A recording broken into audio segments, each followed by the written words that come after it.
As I kicked and punched at the man, I glanced at the knife in his right hand, and I felt it dig into my side. This is Love Your Work, and I'm David Cadavy.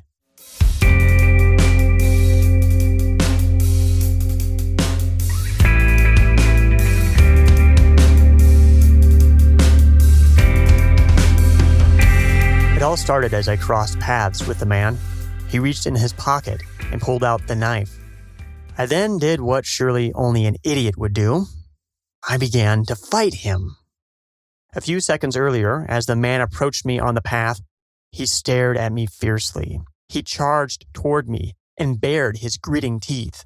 His eyes reduced to snake-eye slits and glowed under the harsh night lamplight. He shook his head from side to side, growling. When the man transformed from just another passerby into a mortal threat, I felt something I had never felt before and that I haven't felt since. A bolt of lightning rose from my stomach to my chest. I heard a deep growl grow into a roar, an authoritative, "No!" It wasn't until I heard that roar echo off the surrounding buildings that I realized it had come from me. It's worth noting, I've never been a tough guy. I'd never been in a fight.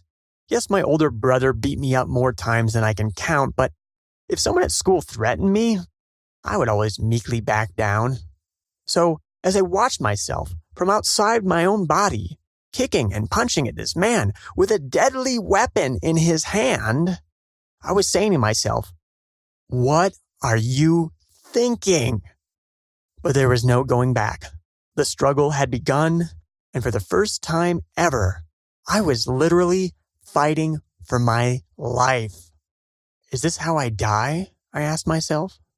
But the snake-eyed man suddenly didn't look so fearless and dangerous. His eyes widened. His eyebrows soared. His mouth gaped open, its corners bending downward.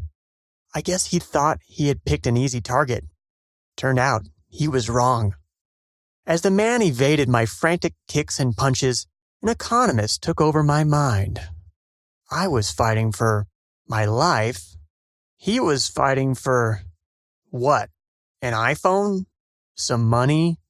He still hadn't said anything, so I didn't know for sure. And that's when I felt the knife dig into my side, right between my left ribs. Only the knife was still by the man's side, dangling from his right hand as he repeatedly grabbed at me with his left. It didn't happen. I'd only imagined him stabbing me. It must have been a simulation run by the economist that had taken over my mind. And that simulation had brought the economist to this conclusion. I had way more to lose than this guy. And that was my advantage. All I had to do was make some space, and this guy would cut his losses and move on. But the pavement was wet. I hadn't run more than a few paces before I slipped head first down the sloping sidewalk. The flesh of my left hand was being ground off on the concrete as I used it as my brake pad. As I slid down the hill, I glanced over my left shoulder. I hadn't gone far, but maybe this was enough distance to get him to give up. But he didn't give up. He was following me. I still don't know how, but I somehow got to my feet faster than he could catch me. I vaulted myself over one guardrail. I vaulted myself over another guardrail on the next path over. I scurried down a steep hill, slammed into a chain-link fence, and ran like hell. When I arrived at home, only a couple blocks away, my hand was bleeding, my toe was bleeding, my shoes were ripped, and a button was broken off of my favorite shirt. But I was safe. We all know what you're supposed to do when someone pulls a knife on you. Give them your wallet. Give them your phone. Do what they tell you to do. Your life is more valuable than your iPhone, people will say. Yeah, no shit. Just because I got away with my decision doesn't make it a good decision. Annie Duke would call that resulting, rating the quality of your decisions on the outcome rather than, well, the quality of your decision. You should not fight a guy who pulls a knife on you. That would be a bad decision. Except that you aren't making a decision, you're merely reacting. It's a non-decision. This is the error we make when we play armchair quarterback to other people's decisions. Why didn't the cop shoot the assailant with the deadly weapon in the kneecap instead of the chest? Why didn't they just leave the room when the sexual assault began? We know what the ideal action would be. We don't know shit about what it's actually like to be in that situation. That feeling I felt that night, that feeling I hadn't felt before, that I haven't felt since, and that I hope to never feel again, it's a well-known phenomenon. It's called fight or flight. It's what happens when you are in a seriously dangerous situation and your sympathetic nervous system takes over. I didn't stop and politely ask the man with a knife what he wanted. I didn't then simply hand it over. Have a nice evening. That would have been the right decision, but I wasn't making a decision. I fought, then I fought. In the book, Thinking Fast and Slow, Daniel Kahneman and Amos Tversky introduce us to two different types of thinking. There's System 1 thinking. That's the thinking that you do in the moment. It's the fast thinking. Then there's System 2 thinking. That's the more deliberate thinking. That's the slow thinking. Really, System 1 hardly qualifies as thinking at all. At least not what we would normally think of as thinking, not the what were you thinking. I wasn't thinking. It was System 1. System 1 is your dumber self.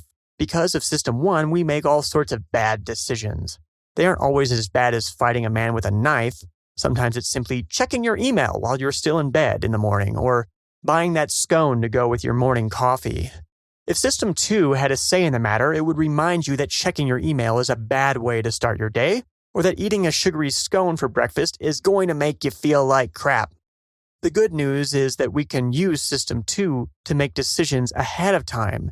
Before System 1, our dumber self has a chance to make its poor non-decision. System 2 can make sure it never even gets a chance. Colombians have an expression, no dar papaya. Don't give papaya. You give papaya, someone will take it. It means don't walk around with your cell phone out. Don't wear a fancy watch. I've even heard a taxi driver use this expression when talking about someone who got robbed while in a taxi. He shouldn't have had his cell phone out while in the taxi, the driver explained. Don't give papaya. After 4 years in Colombia, it's still not clear to me at what point someone is not giving papaya, but instead being robbed by a criminal.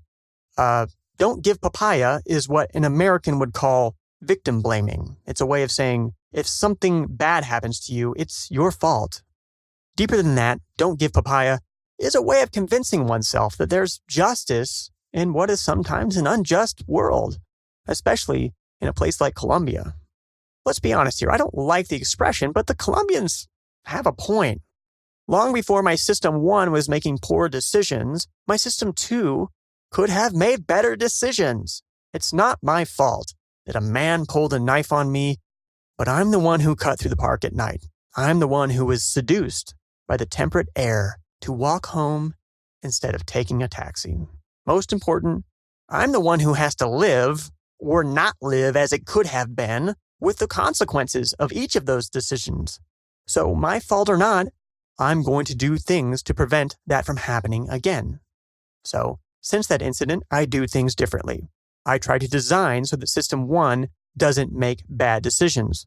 I design for my dumber self.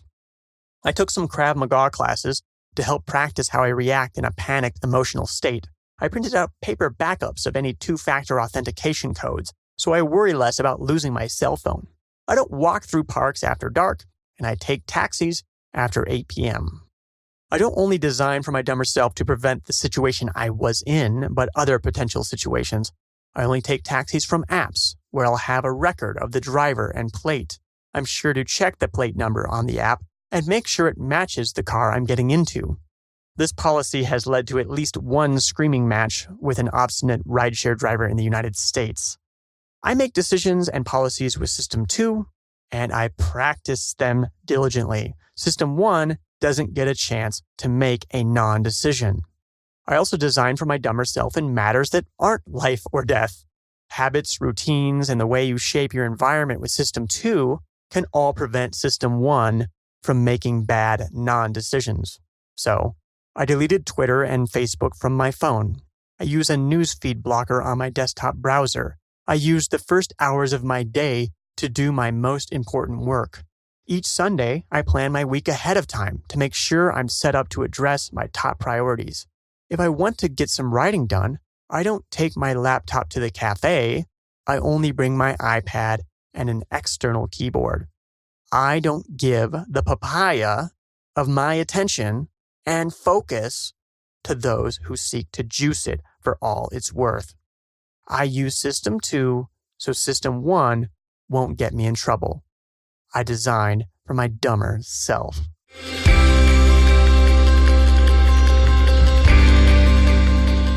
I just want to thank all of you who supported the show on Patreon in 2019.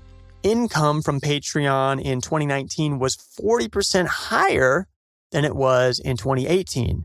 And a big thank you to all of you who continue to support the show, as well as our newest patrons, Aaron Pataski, Felipe Diaz-Arango, and Vicky Kish. If you're not yet supporting Love Your Work on Patreon, make 2020 the year. We are very close to having all production expenses fully listener supported. We had them supported for a while. Things scaled back a little bit. Now we're getting close to getting there again. So if we had just 15 more people step up to contribute $5 a month, all the hosting, all the editing, all the publishing help, all that would be paid for by you, the listeners. 15 people is not very many. Some episodes of the show have more than 10,000 downloads, so I think we can do that. Now, why do people contribute on Patreon? I asked one of our newest supporters, Aaron Pataski, and Aaron said, "Thank you, David. I have listened to and benefited from so many of your podcasts. I can't deny that you are worth so much more than a coffee a month to me. I have been coming back to your podcast now for about 6 or 9 months, and it's clear to me now that your work really inspires me and it helps me add value to my business." So thank you so much for that, Aaron. I really appreciate your support. When you put your money where your mind is, it changes your behavior. Make a System 2 decision to contribute just a coffee a month to Love Your Work on Patreon, and System 1 will make you the human that you want to be. Join us on Patreon at patreon.com/Cadavy. That's patreon.com/Cadavy.